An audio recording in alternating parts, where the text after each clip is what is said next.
Hey, Laura J.E. Hamilton here with a whole bunch of pillows on the couch because somebody just asked me, how do you get rid of fear? And the answer is you focus on the moment. You focus on what you are feeling in this moment, what has shown up for you to identify it and let it go. It's ready to move. Energy in motion is what emotion is. And if we think about it in that way, if we think about energy in motion as energy that needs to be in motion, and when it's not in motion, it starts to create problems, blockages, restrictions, issues.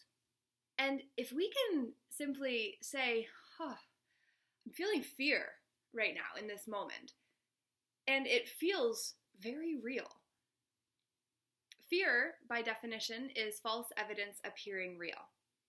And if it's false evidence appearing real, then the fear can be dissipated by identifying that it's not real, or evaluating whether you are in imminent danger or whether it's just a perception of danger. Because the unconscious, the subconscious, which is what stores all of the belief systems that govern our internal realms, does not have a gauge for what's good and what's not. It just simply experiences all of it and says, great, now I know myself better because I've been through that. So the higher self doesn't judge the fear. It's only our human selves that get confused between the fear of fear itself and the fear that we think we're afraid of. So going back, asking yourself, am I physically in danger? What is the story I've created around this fear? What feelings are showing up that I can work with? What existing feelings are showing up in this moment because I didn't deal with them, and now those related feelings are showing up now because I am ready to deal with all of it? And then what can I do to support myself through this moment? Your breath is a great tool. Sitting in, tuning into your body and how you're feeling, and then the stories that are coming up, watch them. Let those be like a highway that you are sat back from, as they often suggest in meditation. Become the observer of your thoughts.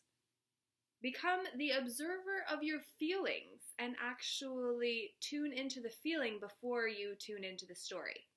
Because it's very easy to get lost in a story. But if you can actually get yourself lost in the feeling for a moment, of being so present with it, that it's able to teach you the lesson that it showed up to give you in the first place, and then you can let it go, you get the lesson and you get to know how to deal with that emotion in the future. And fear is only an emotion. Obviously, if there's an imminent danger, you need to run, but it's realizing that on an unconscious level, we don't differentiate between true fear and the fear of fear itself. We just treat all of it as if it's going to kill us. So jumping out of an airplane when you've got a tandem instructor strapped on your back is terrifying. And I can say that from experience. But it's also not going to kill you. And even though you know that, the fear is pretty overwhelming still. Just like standing on the side of a cliff, on a mountain, looking over this vast, beautiful landscape, there's an element of you that's like, oh, I don't know, I really want to be careful and stay away from the edge.